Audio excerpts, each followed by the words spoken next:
Imagine walking or biking all the way from Cuyahoga Valley National Park to Lake Erie, uninterrupted. That's exactly what one of Cleveland's most important waterfront projects is about to unlock. Let's take a look at Irishtown Bend.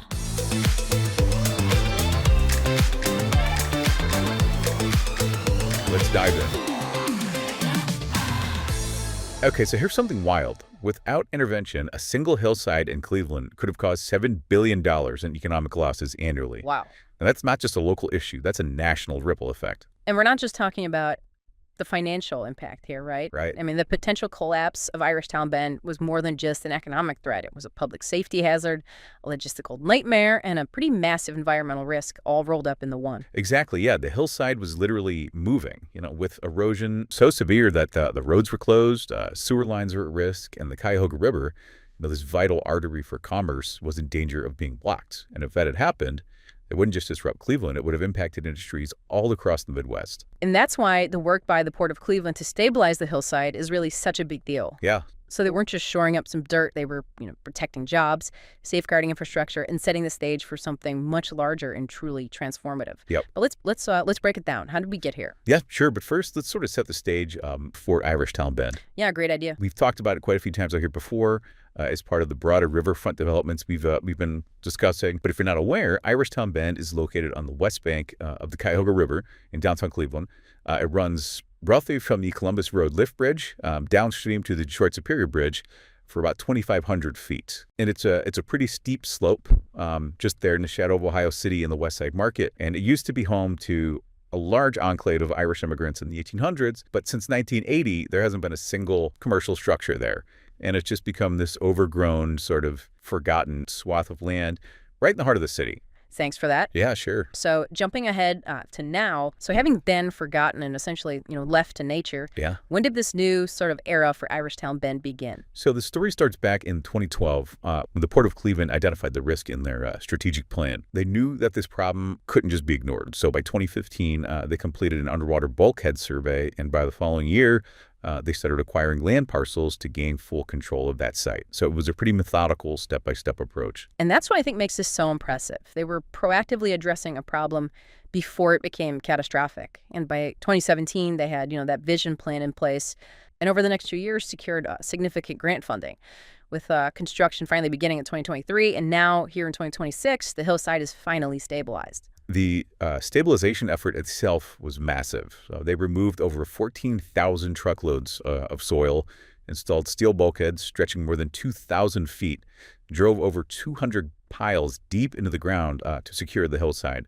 And they even stabilized, a sewage pipe that was at risk. So this was a massive $65 million project that was absolutely essential. And now with the hillside secure, the project is entering its next phase. So the Cleveland Metro Parks, along with a number of other partners, are taking the reins from the port to transform the area into Irishtown Bend Park. It'll be a 25-acre green space with features like a riverfront promenade, a large lawn, playground, public amphitheater, multi-purpose trails. It's going to be fantastic. What's exciting is how this park will connect the community to the river. So it's not just creating this new recreational space, it's transforming this once dangerous area into this regional destination. Mm-hmm. And it's a nod to the area's history, too. So Irishtown Bend is named for the Irish immigrants who once lived there in the 1800s. And there'll be some historical tributes throughout the park as a nod to them. That historical connection, I think, is so meaningful. Agreed.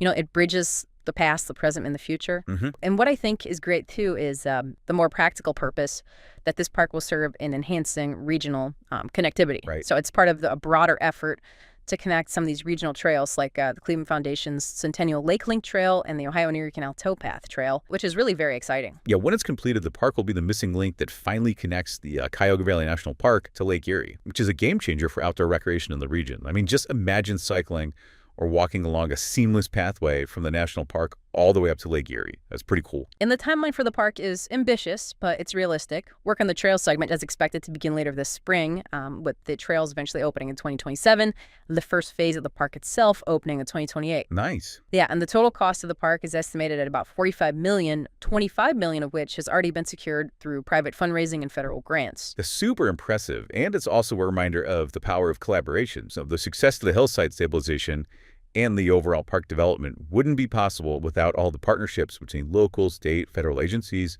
all the community organizations, the land assembly, which is never easy, especially with so many parcels. That I think there were more than 20 parcels.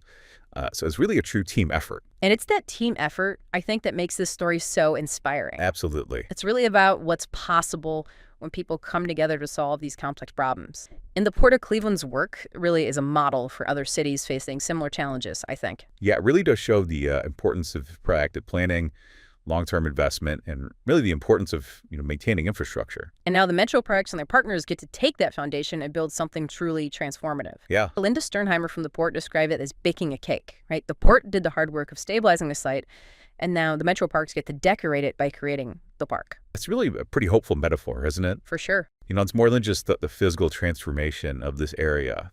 Projects like this one, major projects like this one, have a pretty substantial ripple effect, and that boost community pride, attract visitors, spur economic development. So when Irishtown Bend Park is complete, it'll really be a symbol of resilience and collaboration, and also a brand new engine for further development. Yeah, and it's a reminder of the importance of investing in public spaces, right? The port's work really shows that proactive planning and investment can prevent disasters and create opportunities. So it's really a story worth celebrating for a lot of reasons. Absolutely. I mean, when we think long-term and work together, that's how we've always accomplished things here in Cleveland. That's how we get things done. Right. So here's to the future. And I think that's a good note to end on. Sounds good. So, thank you, everybody, for tuning in, and we'll see you next time. Take care, everyone.